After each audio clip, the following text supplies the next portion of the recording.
મિત્રો આપણે સ્પર્ધાત્મક પરીક્ષાની અંદર પિઠોરા ચિત્રકલા વિશે અભ્યાસ કરીએ છીએ.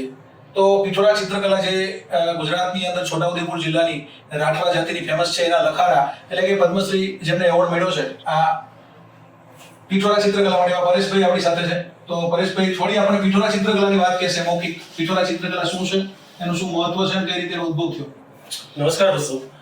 પિઠોરા ચિત્રકલા, આમ તો પિઠોરા ચિત્રકલા દેશ અને દુનિયા માટે ચિત્રકલા છે, પરંતુ અમારા જે રાઠવા આદિવાસી સમાજ છે, જે ગુજરાતના અને મધ્યપ્રદેશના બોર્ડર પર રાઠવા ભીલ બિલાલા સમાજના લોકો જે રહે છે તેમના ઈષ્ટદેવ ઉપર એક નામ પડ્યું છે પિઠોરા ચિત્રકલા. અને તેને ચિત્રકલાને લખવામાં આવે છે, કહેવામાં આવે છે. હજાર વર્ષ પૂર્વે કહેવા જઈએ તો હજારો વર્ષ પૂર્વેથી આદિવાસી સમાજ ગુફાઓમાં, ઝાડોમાં, જંગલમાં રહેતો હતો.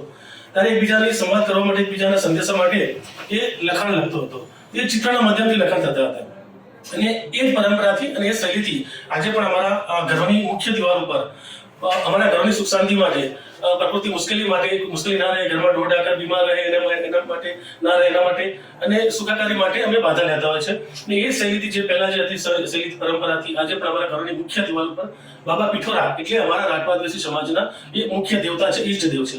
તેઓના ઘોડા દોરવામાં આવતા હોય છે. અને ઘરોની મુખ્ય દિવાલ ઉપર તેમાં 3 પ્રકારની મન્નત હોય છે. તેમાં પહેલા શરૂઆતમાં 5 ઘોડાની મન્નત હોય છે. તેમાં 5 દેવોના અલગ અલગ દેવી દેવતાઓના ઘોડા દોરાતા હોય છે.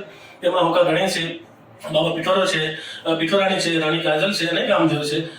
ચંદ્રદેવ, સૂર્યદેવ તેઓને પણ ત્યાં લખવામાં આવતા હોય છે.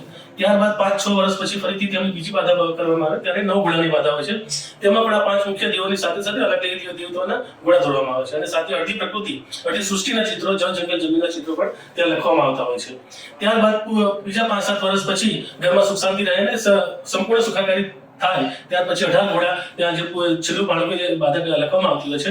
અને આની અંદર 18 ઘોડાની સાથે પૂરી સમગ્ર સૃષ્ટિનું જળ, જંગલ, જમીનના નાના જીવથી મોટા જીવના આશરે લગભગ 160-80 ચિત્રો ત્યાં લખવામાં આવતા હોય છે. અને દરેક ચિત્રોની પાછળ કંઈક એક મહત્વ હોય છે. એમને એક દરેક પાછળ ગીત પણ ગવાતું હોય છે જ્યારે અમે લખતા હોય છે. આ બધા જ્યારે લખાતી હોય તેને લખવા માટે અમે 48 કલાકની અંદર આ બાધાના ચિત્રો અમે લખી દેતા હોઈએ છીએ. અને તેનું પૂજન તે 4 થી 5 દિવસ સુધી ચાલતું હોય છે. ગામના લોકોને બોલાવવામાં આવતું હોય છે, સગાવાલાને નોતર આપવામાં આવતું હોય છે. અને ધામધૂમથી આ ઉત્સવ, જે ઉત્સવ કહીએ લોકો માટે ઉત્સવ છે, અમારા માટે બાધા છે. અને આ રીતે અમે આ પિઠોરાના બાધાની જે પૂજા છે એ પૂરી કરતા હોઈએ છીએ. નમસ્કાર.